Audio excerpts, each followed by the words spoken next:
เขาจบกันตั้งดนแล้ว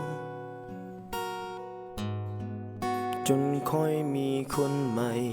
แล้วคนใหม่ก็ดีทุกอย่างเขาหักคอยทุกทางเขาเป็นคนดีแบบที่คอยใฝ่ฝันแต่เขาคือภาพคืนไว้เจ้าเป็นเงาสะท้อนให้คอยคิดถึงเจ้าทุกวันภาพเรื่องราวเก่าๆที่เคยร่วมกันมันหวนกลับมาได้อยู่ในใจคอยอีกครั้งเป็นยังคอยจึงบ่ลืม